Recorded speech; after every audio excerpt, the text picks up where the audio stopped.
Thank you for joining another edition of Bumps and Thumps, the talk of wrestling. I'm your host, Brian Ferguson. My guest today is the owner and promoter of the United Wrestling Network, and the owner and CEO of David Marquez Productions. He has worked with many pro wrestling talents of past and present. Ladies and gentlemen, it is my pleasure to introduce to you Mr. David Marquez. David, thank you for taking time out of your schedule to be on Bumps and Thumps. Thanks for having me, man. My pleasure. You've been doing a lot of work here. I've been following you on Facebook and Twitter, and you've been pretty busy. I've been busy for over 30 years. It hasn't stopped. Yeah, that's true. I've followed you. I went back a little bit and did some research and things, but first I'd like to get into how you grew up, where you grew up, and if you any schooling or things like that. So let's talk about where you grew up at. Yeah, well, I grew up in Los Angeles, California, and I knew this was going to happen. That's okay. In Southern California, and in and around the industry town. I come from a Hispanic family. Puerto Rican family, actually, and just I was just a regular kid. My interests were entertainment early on, and as early as I can remember, and always looked up to people like Walt Disney and Jim Henson and Fred Rogers, and people who I would think are good people. And so they're pretty good role models to kind of look at, have to make them your pinup fellas on the wall versus cars or anything else. I think some people thought I was weird in the beginning, like most creative people's stories that you hear. But yeah, I wanted to be an animator growing up. I thought that's where I was going to end up. In my mind, I was going to be a Walt Disney Studios animator and make feature cartoons, and that all changed in probably about junior high when I started hearing about computers and coming into play. And I'd never seen a computer. I'd never touched a computer. We had, typewriters in the classroom, and so that kind of went out the wayside. And then I totally went into video production, and when I was about 14, I guess, and here I am, still doing it. Oh, that's wonderful. Wrestling. So I've read a little bit. You've been in the business for quite a while. Oh yeah. How did you get started in that? What brought you to that? It's very interesting. I'm not your traditional wrestling fan. I did not grow up liking wrestling. I didn't necessarily watch wrestling. I was around wrestling because my grandfather, my dad's dad, sold produce.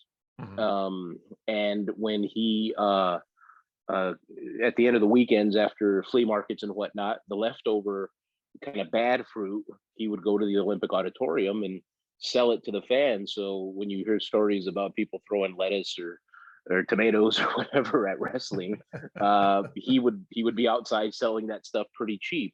So I was always around it and had a lot of opportunity to see the television side of it and how the operation ran and that kind of stuff. And seeing the sort of inner workings as a youngster and realizing it was a show early on, that was my interest in it. I would see it on TV, of course, and in my area, Freddie Blassie and John Tolis and the Guerreros and Roddy Piper, they were on local television in LA in the late 70s, early 80s, and that's who I saw growing up. And so that's how I kind of got involved in wrestling. And then I lied to get my first television job, and it took me all the way to Springfield, Missouri. Not too far from where I live. Where are you? I live in near Bolivar, Missouri. I'm about 30 Oh yeah. miles north of Springfield. Yeah. Well, there you go. I worked at KYTV, Oh, and KY3. Yeah. Yeah. yeah, and so and Color 10 and KSPR. I was at all Yeah. those places, Wow. um, and that's really where I got my TV start. About 93, and and that's where I got like kind of into wrestling, I guess, as a real profession, because time opened up on the channel, and we did a local wrestling show on my suggestion, and I called it World League Wrestling, and it was with Harley Race and Gordon Soley. And now Yes. it's still around as Hmm. World Legion Wrestling when I had it. Okay. World League Wrestling now. Yeah. um and now they're up at they're not in Osage Beach. Where are they now? Troy. They're up at Troy, Missouri. That's right. Yep. Yeah. And yeah, so an LA kid end up in Missouri, because Yeah. back then you couldn't just get a job in television in Los Angeles right out of high school, and I Yeah. had no experience. But the Ozarks gave me a chance, and I guess they didn't really do much research because they sent for me, and then they found out quickly I didn't know what I was doing. um, and it was interesting, and you'll probably get this, is the guy when I got there, his name was Steve Davis. He's the chief engineer. Big burly type guy, uh, kind of looked like the brawny man, mustache and everything. And when I first met him, he was behind the station, shirt off. And he's like practicing bowling, and he was really good at it too, archery. And Yeah. I was watching him from a distance, like, holy shit, look at this guy. He hasn't missed one yet.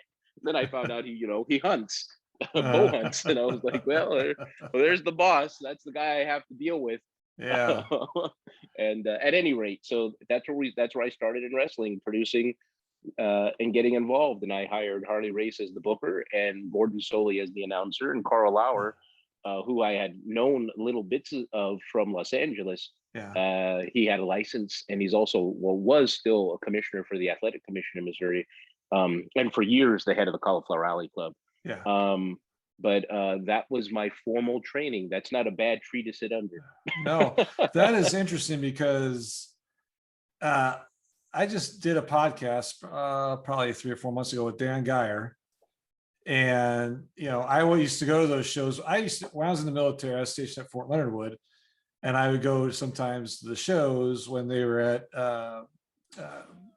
by the lake there, Mm-hmm. at Lake of the Ozarks. And Yep. then I went a few times when they moved to Troy, a Mm-hmm. little more of a travel, but I always put on a great show, Yeah. and I don't think a lot of those indie promotions get enough credit for what they do and what they have to work with, and as far as resources and things. And that's just Sure. amazing that you said Harley Race, because he was like, I love that guy. He was a fantastic person. I mean, I met him a few times, talked to him, Mm-hmm. and very down to earth. And yeah, that's Well, he was my business partner, and he believed yeah, in what I had to do, and what I can do yeah, from a broadcasting perspective. Gordon Soley is the one who kind of put it all together and actually got Harley to participate in the beginning.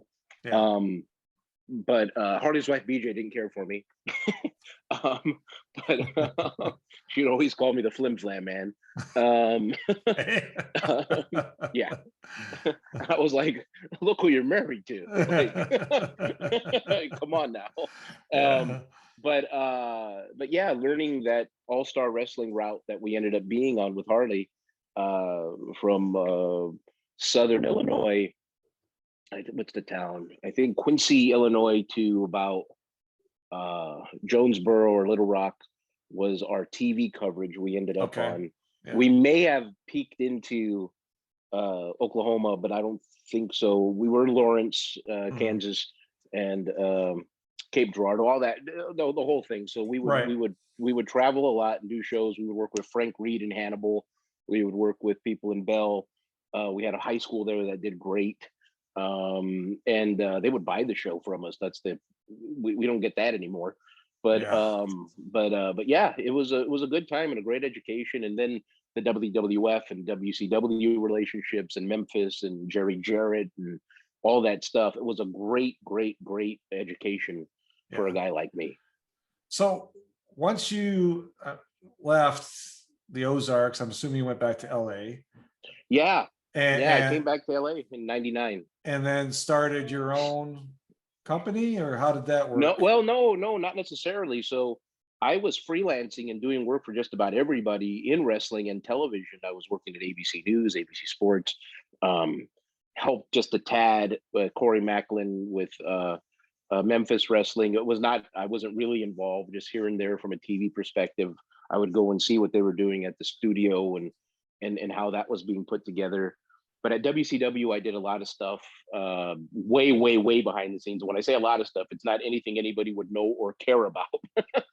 um, Yeah. but Harley got me in there, and Gordon got me in there, and Terry Taylor became a real fan of mine, and I became a huge fan of his Yeah. from a management standpoint. Little things with WWF when they'd come through the area. And when I came back to California after I just got tired of being in Missouri. I wanted to come home. Yeah. So I came home and I immediately went back to Disney and went to guest relations at Disneyland. And the reason I did that was because there's so many different departments Mhm. at Disney that I wanted to end up back at the studio somehow. But I ended up at Disneyland and at guest relations, and I was a tour guide, which was quite possibly the best job I could have ever had Yeah. because I was touring celebrities and dignitaries and politicians and showing them and their family a fantastic time Yeah. on behalf of the Walt Disney Company. That led me to not just meeting fantastic people industry wise, I was being lent out to special events and broadcast services and video communications within Disney. So that took me to Tokyo Disneyland to shoot video. That took Oh, me wow. all over the place just to do when the Angels won the World Series. I shot all the internal video. When the Ducks went to the Stanley Cup, I shot all that video. Wow. So and special events at the parks, anniversaries, new attractions opening, I shot like an awful lot of that video. Yeah. And then meeting people, shooting Michael Eisner, shooting Bob Iger, Marty Sklar, Disney legends like you wouldn't believe. Mhm. Dick Van Dyke, Julie Andrews. It goes on and on and on and on. Right. But the big key to this is Nicolas Cage, and I was his host and tour guide, and with Nick, I ended up working with him for 2 years at his Saturn Films company as a creative Oh, executive and a development person in movies. So wow. that gave me a whole different perspective. But at the exact same time, backing up a little bit, in '99, late '99, Bruce Pritchard and Terry Taylor sent me to Ultimate Pro Wrestling and Rick Bassman. And I became their television producer, director, video, because they had a development deal with WWF. And so all the training videos of John Cena and probably 40 other guys and girls who were signed to WWF that eventually went to OVW. Mhm. I shot their entire education and Wow. and taught them to do promos and shot them to work on camera and all that stuff. Yeah. And then after, even before starting my own company again, uh, I went and I started freelancing because the full time gig with the WWF kind of expired, and so then I went and started directing the XPW show, which is crazy. I never thought I would be there doing that. And then we're back at the Olympic Auditorium doing big shows.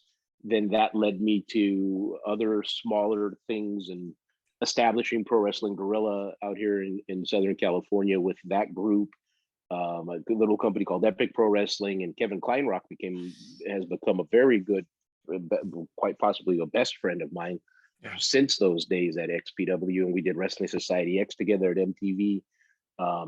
And then the funniest part in all this stuff, I somehow, some way became vice president of international affairs for New Japan Pro Wrestling. So that meant anything outside of Japan was my jurisdiction. So Ah. if they wanted to do something with WWE, I was the guy who put the deal together. If they wanted to do something with you name it, I was the guy. Mexico, Canada, whatever. Anything Yeah. outside of Japan was my. They called it the international division, which it just used to make me laugh because I was like, it's the world outside of Japan. So I'm in charge of all this. So then I reestablished what they were doing at the Inoki LA dojo at the time. Mhm. They were on the old dojo system of being invited and paying your dues, and in the old way where, I felt it was abuse. Yeah. I didn't care for it. So I changed it completely because no one was here to watch me. And I just kind of opened the door for free. And that's where we got Finn Balor and Alex Kozlov and Samoa Joe and Brian Danielson and Rocky Romero and Carl Anderson and Mikey Nichols from Australia and Hartley Jackson, and the list really does go on and on and on. Yeah. That I went out and recruited all these people, Yeah. and now all of those people are modern pro wrestling. Adam Yeah. Pearce, I sent him to the Tokyo Dome, all that stuff. So uh, it was really good, and it's interesting too because during that time. And even going back to Harley, the reason I got even involved in the NWA was because of Harley and Gordon with World Legion Wrestling. That was an NWA territory. I bought Right. it from Ed Schumann in Illinois Okay. for $500. And then it was ours. And then there's a big hoo-ha over something, and we were kicked out by Howard Brody. And and then I got back into the NWA with New Japan because I found out that they were the holder in Japan still, but 01 was using it, not New Japan. And so I became the proxy to the meetings. At that time, that's when NWA TNA started, and so I Okay. was a liaison to them with Ed and a few other people. And then I put the relationship together with New Japan and TNA and on and on and on and on and on. But I've had a heck of a career. Yeah, you have. Well, I've noticed now you worked with a lot of talent. I see a lot of exchanges on Facebook and things like with you and Adam Pearce, Yep. Carl Anderson. Yeah. How is your relationship still real tight with those guys? I mean, do Oh, they? absolutely. I mean, since you have all these, and we'll get into that in a minute too, with your United Wrestling Network, you have some outlets. Do they call you, say, hey, we might be needing somebody, you have somebody in mind, or how does that kind of work for you? Nah, they don't call us anymore. Nobody calls us. The big companies have, or what I call network wrestling or corporate wrestling. They have created their own intranet system where it's kind of like Facebook and a casting page where talent can put their new photos, videos, information, all that stuff up. And then when they come to an area, they can put, muscular bald guy or fat dumpy guy or whatever, and use those terms, and they'll find the talents that they're looking for casting. So the promoters are really cut out anymore. They don't call us for anything. Impact and like Ring of Honor, they're a little more traditional in the way they're ran. And so they'll contact us for stuff. Yeah. But like, Pierce, as much power, quote unquote, he has, when he's on television being Vince McMahon, he's on television being Vince McMahon. He is not Vince McMahon. Right. He does have responsibilities there beyond being a TV talent. He's still a producer. Now he just got a promotion. He's the director of live events, which is super awesome. Yeah. And like a guy like Carl Anderson, he's a talent, and he likes to be a talent, and he doesn't want to be anything else other than a talent. I tried to reach out to Adam. Actually, he responded, but I had to. He said I have to go through WWE channels, and there was a lot of red tape. So I asked. That's why he's never been on anything we've done since he left. I haven't even. There's a lot of a lot of red tape there. So after a couple emails I sent, never got responded. I just let it go at that. Yeah, it happens. It does. I don't. It is what it is. So with your network now that you have with Memphis, Atlanta, Hollywood, Arizona, how is that coming along for you? Are you seeing some progress? I know Memphis just opened. I've been watching that with Dustin Starr and his wife. Mm-hmm. It seems like a good. It's good. I enjoyed it. Mm-hmm. I mean, and the one in Memphis. I've watched the ones from Hollywood Mm-hmm. where you gave up the reins. I saw with Yeah. to a Yeah. broadcaster. Yeah. Which I'm sure you enjoyed that, but it was probably kind of hard too, I would assume, It because you've wasn't done it for hard at so. all. It No, wasn't hard at all. No, no. wasn't that? No, it wasn't that at all. Um, uh, uh, I think people have to put things into perspective. I put myself on camera out of necessity, Mhm. not because I want it to be on camera. Yeah, And it was one less person to pay. Uh, yeah, and it wouldn't be strange for me to like if a voiceover needed to happen, yeah, editing at 2 o'clock in the morning or something, and like, oh, we got to do this and find the guy, whoever that person is, to do the voiceover at 2 a.m. to get the tape out in time. yeah, So me doing it, it just was easier because I can just do it, and it wouldn't yeah, be strange if I popped up or who's this guy type of a thing. yeah, Um, and yeah, I never wanted to be on camera. That was never a thing in my mind. I was just going to be, I'm a producer, director, writer, animator, whatever. yeah. Um, but no, that was easy to turn that over. Even turning the show over to Nick Bonanno, who is the executive producer of the show now, Mhm. because I went on to do I had so many other responsibilities Yeah. and running the whole thing. So now Nick Bonanno and Aaron Stevens run the Hollywood program. Aaron Ah, Stevens has been the booker since September, I think, or even before that. so is that kind of Um, a challenge because he's with the NWA and no, no? Well, not at good. all. That's No, good. not at all. I didn't know because of Um, scheduling conflicts and things like that. I didn't know if nah, that'd nah, be. no. We work around everybody's schedules for sure. That's good. But I mean, even me, when I was on that NWA show, I was still producing the show and was Yeah, on that show too. So yeah, we yeah. just work around everything. Um, and in fact, we were the NWA show for a long time before they had a show. So That exactly. I noticed that when your show, I see all these guys that were men and women that were in the mhm. NWA that are in the NWA that were on your show in Hollywood Yeah, yeah. and But as you asked, the United Wrestling Network has been around for probably 9 years, okay. and now it's getting more recognition because I I jumped back in to pull the reins and make it into what I feel it should have been from the beginning. The Mhm. reason why there's the United Wrestling Network is because I lost the rights to the NWA for a second time in a lawsuit. There's a lawyer who was a part of our organization who figured out a way to sue us and take it from us, and he did, and so we were all out. And there were so many of us who felt that we can continue without it, and we Yeah, were correct.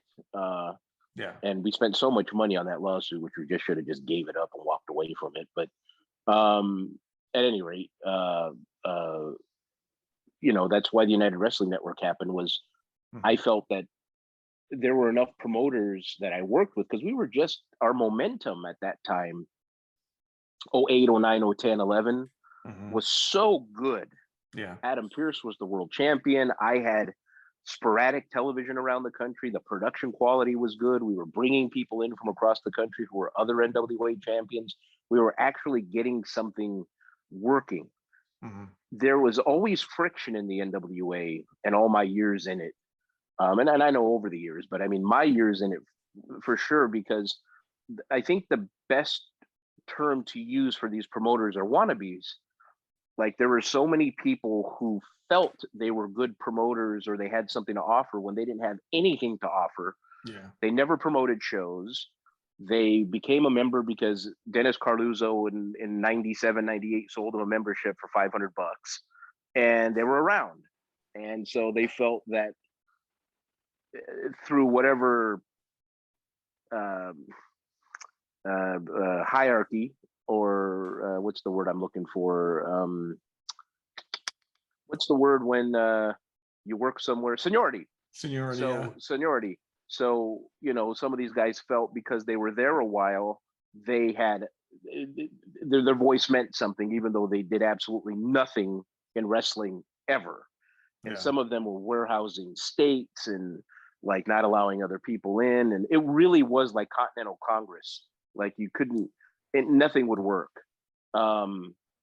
And so that's part of how Bruce Tharp got the NWA, was because there was such a division, much like how the country is right now, just politically in real life. The NWA was that forever. So, so at any rate, everything was going well, but there were so many in the organization that disliked me and what I was doing, because I was the guy in Los Angeles, you know, doing this stuff. And I Maybe took you the were the titles guy out that there. was actually doing something and they didn't like it Well, because they weren't getting what they needed. well, that's for damn sure. And you know, I put the titles on quality people. We put Bob Trobich in to be our executive director, not just our lawyer. Um, and Bob sided with me on a lot of things. Now, mind you, Bob and I fought a lot too. I mean, but Bob, you know, when we gave him full power, I respected that. I would make suggestions. Bill Behrens would make suggestions. All these people would make suggestions, and not everything happened the way that it was supposed to happen. Like Bob Trobich allowed the Almighty Sheik to be the world champion and still the title when all of us said don't do it. You know, but Bob did it. If you watch the 7 Levels of Hate, we told the story. But at any rate, that the organization, we lost it. United Wrestling Network was the thing I came up with. In the name, I used the word network because television was the only factor to me. And I felt that TV people would understand the network part, and which they have since. But in the beginning, the people who did come around the United Wrestling Network, they wanted me to do all the work. You know, everything, sell their TV, get it produced, get it on the air. And I was like, I can't do this. I'm having a hard enough time keeping my show on the air. And so I just kind of gave up on this membership affiliate thing. And then a few years ago, I just kind of grabbed it and said, you know, let's just do like a TV station or like a McDonald's, where it's, you know, owned and operated. It's ours. We're in control. We will work with people, empower them to do things. So we started in Arizona with Championship Wrestling from Arizona, and that was a huge success. Then, you know, we did dabble in other states where it did fail, but it didn't fail because of lack of effort. It failed because, you know, lack of interest. So interest from both the television station not understanding what it is, or advertisers thinking that things were less, they weren't up to a WWE type standard, and they didn't understand what they were paying for, which is understandable. And especially in small markets, you know. So then I kind of rethought about it, and I had been reaching out to Memphis for years about doing something, and things, stars all aligned sort of, when I found out Dustin Starr was a wrestler, which I didn't know at the time, and he was already on the air on CW30. He and his wife were the on-air hosts, giving away contests and all that stuff on air. And it took us, I mean, we've been on the air for 3 years now, going on 4, I think. But to get on the air, it took us 2 years prior to that to get the station to say yes. Wow. And what we did was I just kind of reorchestrated what we did. We're more of a WWF model of a I guess you could say primetime wrestling or all-American wrestling type of a format, where we had a studio host and we syndicated the same matches that everybody else saw.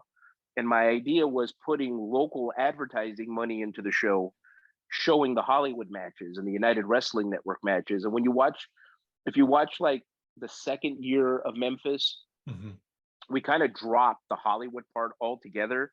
It's Championship Wrestling. And we started pushing United Wrestling Network just to see what the public how they would take to it.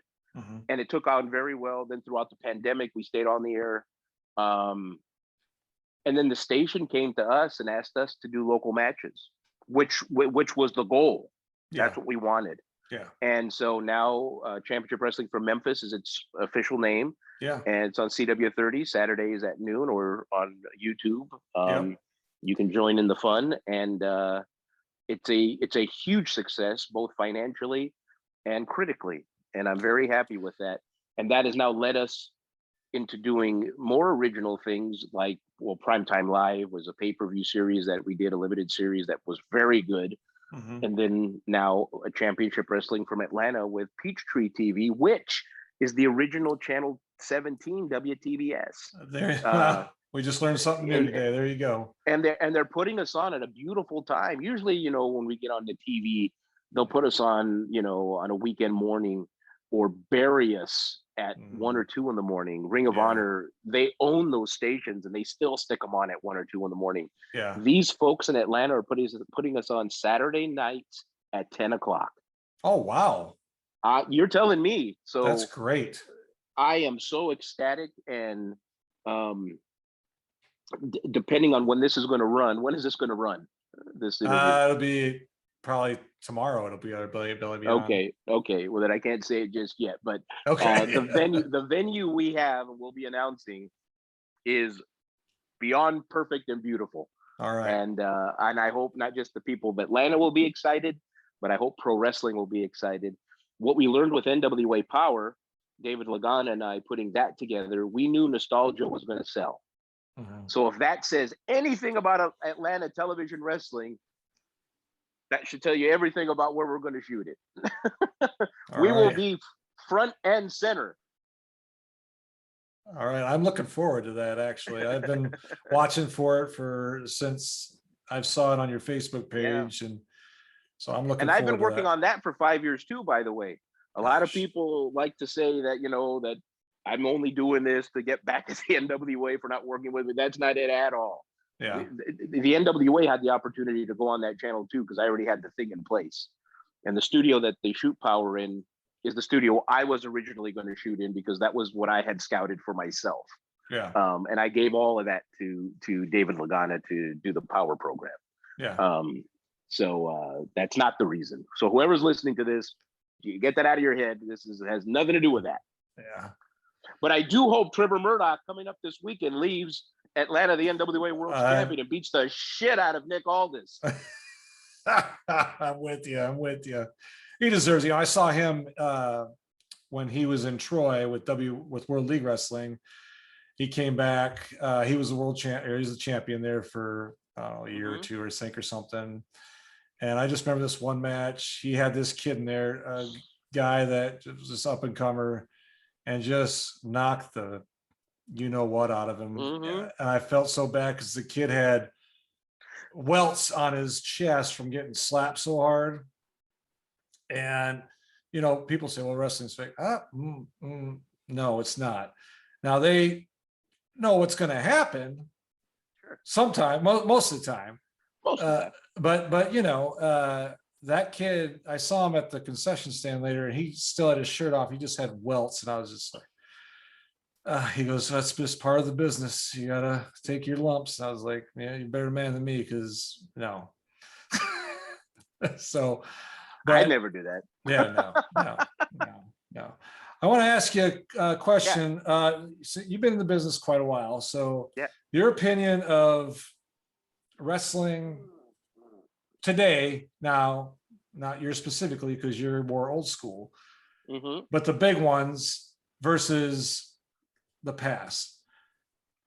Your thoughts on the difference, or if there is any in your mind? I mean, the only difference that I see between the programming that's on TV now versus then, and the types of matches we see, is that it's pretty assembly line now. I'm not saying that it's bad.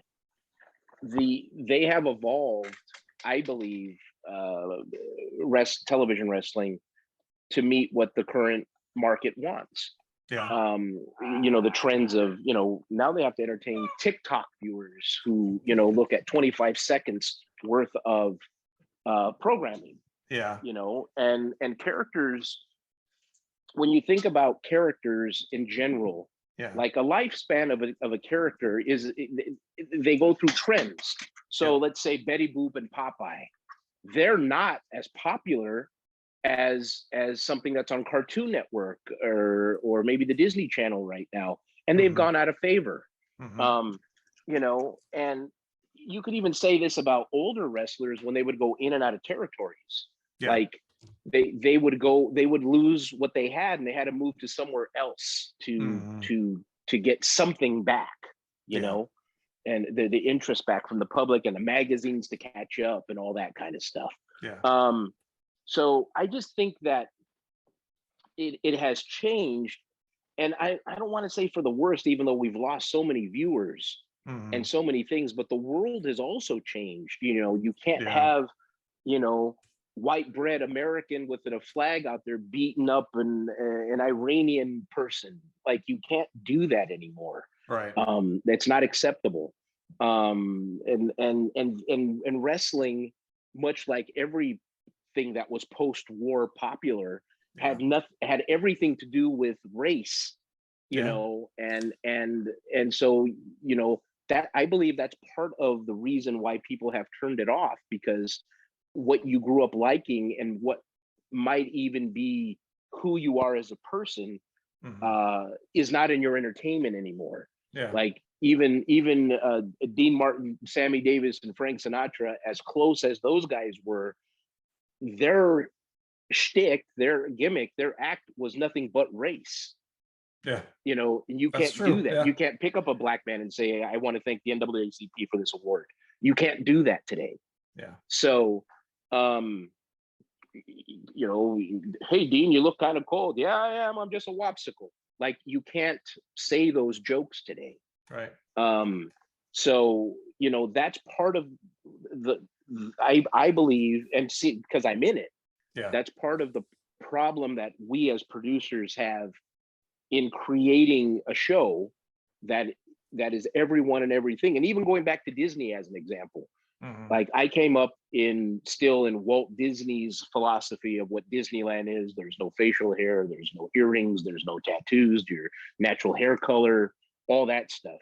You know, they just started this thing about 2 months ago, an inclusion process, that now you can have tattoos, now you can wear earrings, now you can have two-tone hair, now you can have all of that, and it's not 1950s America anymore. Right. So, you know, a lot of people have trouble accepting that.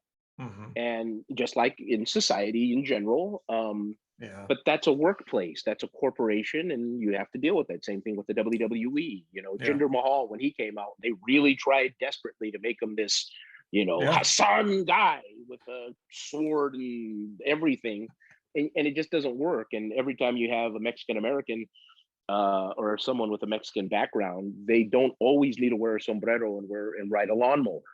Like, so, you know, so that's where things are way different. And it's difficult. And when you look at like an AEW, who really is conscious about inclusion, and they're part of the now generation, you'll still see in the viewership, there's a loyal, you know, 700 to 1 million plus viewers that will watch that show. But anybody probably over the age of 40 will watch that show and say, that's not wrestling. Yeah. I'm guilty. Yeah, but it is wrestling now, and you can't get mad at them. You can't do anything like that. But but the popularity of it is going down too. In general, pro wrestling as a genre. Because when people say wrestling is hot right now, I'm the first one to tell them, no, it's not. You would know, right? It is not. I'll tell you, my only concern is there's a lot of more eye candy, a lot more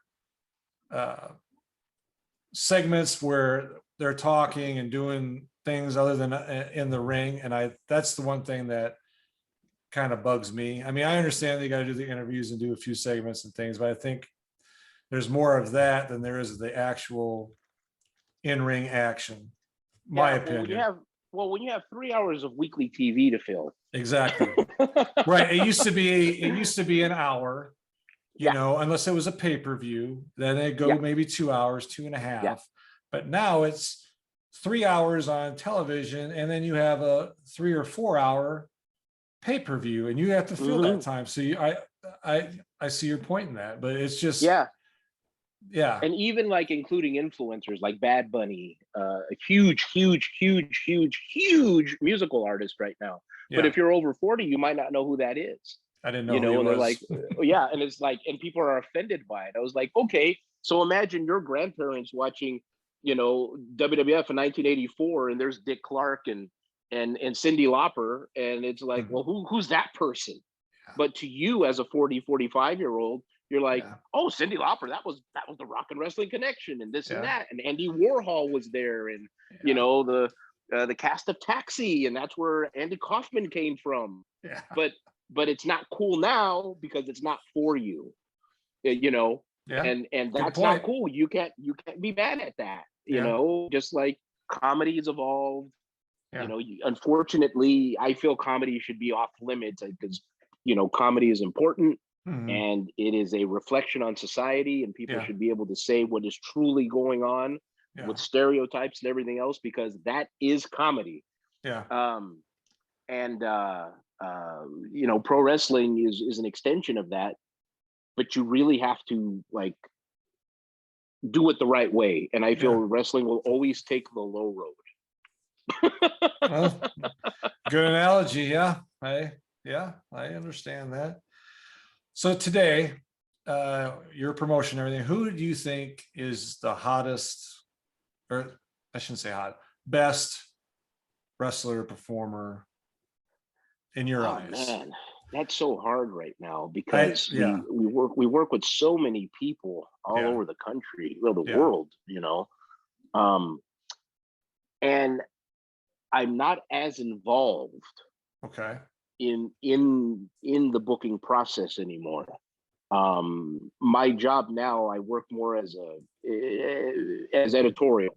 Okay. So I'll see the copy before it goes on the air, and I'll make little changes here and there to the structure of the broadcast. But that rarely happens too. Yeah. We have this great young man by the name of Jordan Cruz on the show, who's our heritage champion on the Hollywood program, who was great. Okay. Um, he was a Marine. He's young. He's hungry. He's from New Orleans. Okay. Great guy. Uh, there's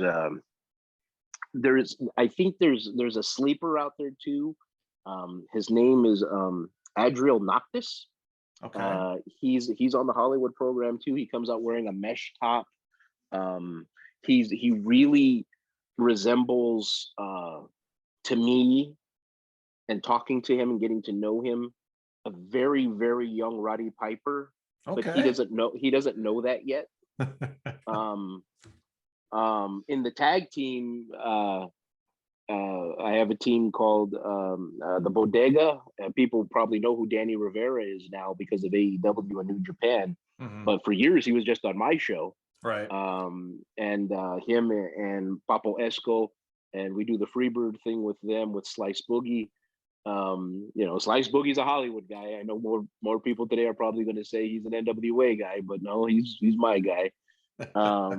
Who happens to be on that show. Same thing with Jordan Clearwater, another great kid. Mhm. We just have tons and tons and tons of people all over the Yeah. country. My truest, if I can really, and I guess I was just talking Hollywood, but throughout the entire United Wrestling Network right now, the pandemic shut us down during our world title thing. And we were having Mike Bennett going against Chris Dickinson for the world championship in the finals. And personally, I feel Chris Dickinson is pro wrestling. Oh, okay. The man lives it, he breathes it, he loves it. He loves being on the mat, he loves being in the gym, he loves being beat up, he loves it. And that's the type of insanity that is missing from professional wrestling, and that's what I miss. When Yeah. I see his face light up when he comes back through the curtain and he had been in a headlock for 25 minutes, or he was like beating the hell out of somebody, or he's Mhm. scarred up, whatever. And the enjoyment out of Mhm. being beat up and making that appearance to the fans, that is incredible. Chris Dickinson is probably the most uh uh you hear about free agents, this and that. Chris Dickinson is the number one free agent in my mind. Okay. Yeah. Well, that's It's good to know. See, I got it from the man, the United Wrestling Network owner. So we're going to close it out, David. I appreciate your time and thank you for all the insight and really appreciate you.